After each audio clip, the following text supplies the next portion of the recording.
সুবহানাল্লাহ।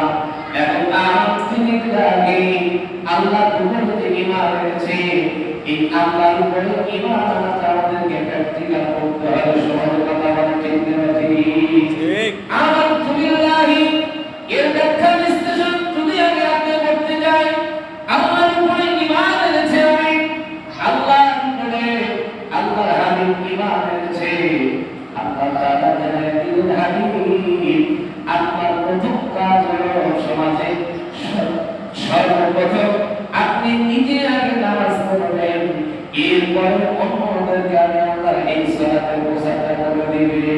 সুবহানাল্লাহ, আল্লাহ সুবহানাল্লাহ। ইন্নাস সালাতা কানাত আলাল মুমিনিনা কিতাবাম মাওকুতা।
শারীরিক এমন একটা বিষয়, সূর্যোদয় থেকে সূর্যাস্ত পর্যন্ত আপনি যদি পানির নিচে যদি আপনি পানি খান, আল্লাহ বলেন পৃথিবীর কেউ যদি না দেখে, দেখে কে? আল্লাহ। কে দেখে? এই জন্য প্রত্যেকটা বিষয় আপনাকে জানতে হবে।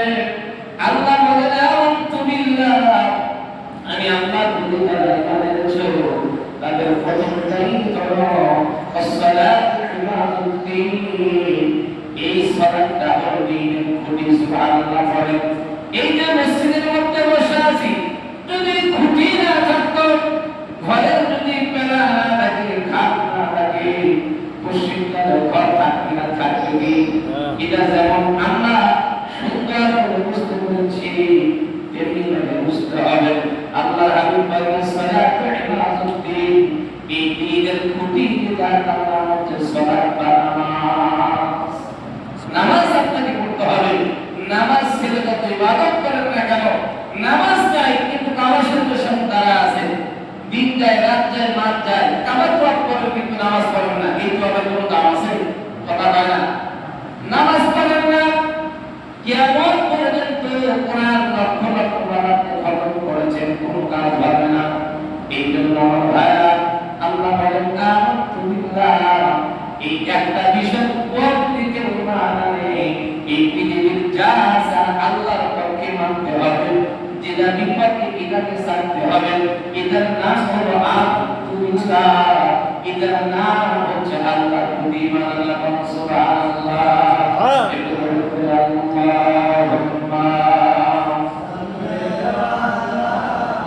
سيدنا مولانا محمد وعلى آله سيدنا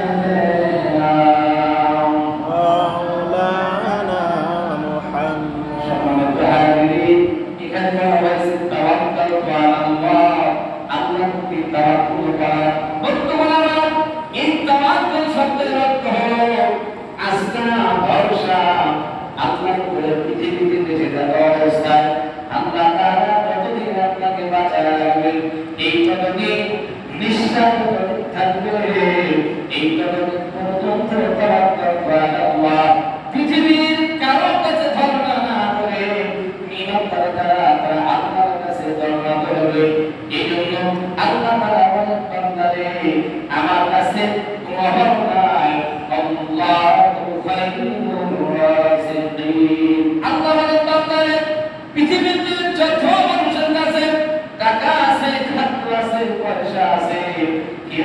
পারে না, কিন্তু আমি আল্লাহ উত্তম রিজিকদানকারী। আমি আল্লাহ যেখানে যতটুকু বাজেট করব এক সুতো কম বেশি হবে না। সুবহানাল্লাহ। আল্লাহ বলেছেন আমি হলো রিজিকদানকারী। আর তুমি নিজের পকেটে পয়সা আছে, চিন্তা করতেছো যে আমি এই খাবো সেই খাবো, দেখা গেল যে একদিন পরে তার অসুখ ধরা পড়েছে, ডায়াবেটিস হয়েছে, ডাক্তার বলেছে এটা খাইলে আপনি মারা যাবেন, আর দুইটা রুটি খেলে আপনি বেঁচে থাকবেন। এখন সে কি বলা কর্মা খেতে পারবে? জোরে বলেন। আল্লাহ হাবিব বলেন কিয়ামতের কয়েকটা আলামত আছে, এই তার মধ্যে একটা আলামত হচ্ছে ডায়াবেটিস রোগ। এই রোগের কোনো ঔষধ হবে না, যদি একবার হয়ে যায় কিন্তু আর পর্যন্ত তোমার বন্ধু হয়ে যাবে। কথা বলে ঠিক না ঠিক? যদি আপনি আল্লাহর উপরে ভরসা করতেন, আল্লাহকে যদি আপনি মানতেন, আল্লাহর হাবিব বলেন বান্দারা নামাজ যারা বেদ করবে, সুদ খাবে না, ঘুষ খাবে না, হারাম খাবে, ব্যবসা বাণিজ্যে ভেজাল করবে না, খাদ্যে ভেজাল মিশাবে না, এরা কোনদিন দুনিয়ার মধ্যে আমি কোনো কঠিন অসুখ তাদের দেব না। আল্লাহু আকবার। সাইয়েদনা হযরত ওমর ফারুক রাদিয়াল্লাহু তাআলা আনহু কিতাবের মধ্যে আছে, উনি ঘোড়ার উপর সওয়ার করতেছেন, বসে আছেন, এমন অবস্থায় ওনাকে ঘোড়ার উপরে খাদ্য দেওয়া হলো, মুড়িগত মাছের আমাদান ধরে এই খাদ্য কয়েকটা দানা নিচে পড়ে গেছে, শত শত সাহাবীরা দাঁড়া আছে। আমিরুল মুমিনিন ওমর ফারুক রাদিয়াল্লাহু তাআলা আনহু ঘোড়া থেকে নেমে ওই পড়ে যাওয়া মুড়িগুলো কোটে করে মুখে নিচ্ছেন। সুবহানাল্লাহ। সাহাবীরা বলল আমিরুল মুমিনিন খাবারের তো কোনো অভাব নাই, এই যে পড়ে যাওয়া খাবারগুলো আপনি কেন বললেন? আমিরুল মুমিনিন বললেন এই খাবারগুলো আল্লাহ আমার জন্য বরাদ্দ করেছে, এই খাবারের যত আপনার সম্মান মর্যাদা, আল্লাহর প্রতি বিশ্বাস তাওয়াক্কুল যদি আমার থাকে, একটা দানা আমাকে নষ্ট করা যাবে না। সুবহানাল্লাহ। আর আমরা তো খাইতে বসলে এদিকে ওদিকে একবারে ইসবাত হয়ে যায়, যেটা পড়ে যায় ওটা আমরা বুঝতে পারি না, ওটা নষ্ট হয়ে গেছে। কথা বলেন না কেন? এই জন্য আল্লাহ হাবিব বলেন খাদ্য খাবার সময় বস্তু দ্বারা ব্যবহার করা, একটা কাপড় ব্যবহার করা সুন্নাহ। সুবহানাল্লাহ। যদি এটা আমরা ব্যবহার করি, এই খাবারটা ইসলামের তুলে খাওয়া যাবে। কথা বলেন ঠিক না ঠিক? এই জন্য প্রত্যেকটা মানুষের জীবনে চলার পথে তাওয়াক্কুল আল্লাহ, আল্লাহ তাওয়াক্কুল আল্লাহর প্রতি বিশ্বাস থাকতে হবে। সকালবেলা ফজর আযান হলো আপনাকে মসজিদে যেতে হবে। আপনি যদি চিন্তা করেন ঘরে যাবো না, আমাকে সাইকেল সন্ধ্যায় যেতে হবে, সারাদিন ঘোরার পরে আপনার পৃথিবীর কেউ দেখবে না। যদি ফজর নামাজ পড়তে আল্লাহ তাআলা আপনাকে আল্লাহ রহমত দ্বারা আপনাকে নিশ্চিত করে দিতে পারবেন। ঠিক না ঠিক? একটু করে বলে আল্লাহুম্মা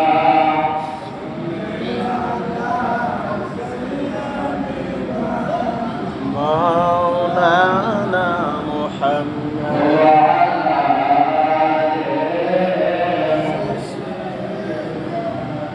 حبيبنا محمد। সম্মানিত হাজিরিন, আল্লাহ তাআলা হাবিবদের মা আসাবা মিন মুসিবাতিন ফিল আরদি ওয়ালা ফি আনফুসিকুম ইল্লা ফি কিতাবিন মিন ক্বাবলি আন নাবরাহা ইন্না যালিকা আলা আল্লাহি ইয়াসীর। আল্লাহু আকবার। আল্লাহর হাবিব বলেন এই পৃথিবীতে জগতের জীবনে কিছু বাধা মুসিবত প্রকাশ পাচ্ছে, যা সহজ করতে প্রস্তুতি বিবদ্ধ, আর নিশ্চয় এই কাজ আল্লাহর জন্য সহজ, যেটা আমাদের জন্য কঠিন সেটা আল্লাহর জন্য সহজ। সুবহানাল্লাহ। আমরা মুসিবত পড়লে মনে করি শেষ, আর বোধে বাঁচতে পারলাম না। আল্লাহ বলেন এই মুসিবতের মধ্যে এটা আমার কাছে সহজ, এই মুসিবতের মধ্যে যদি তোমরা আমার দিকে তাকাও, যদি আমার কাছে যদি তোমরা সাহায্য চাও, আমি তোমাদের সাহায্য করবো। রিজকুল্লাহি ওয়া ফাতহুল করিম। যদি মুমিন হও, আমার পক্ষ থেকে যদি সমুদ্রের মধ্যে তলিয়ে যাচ্ছ, তখন যদি তুমি আমার কাছে চাও, আমি আল্লাহ তোমাকে সাহায্য করবো ইনশাআল্লাহ।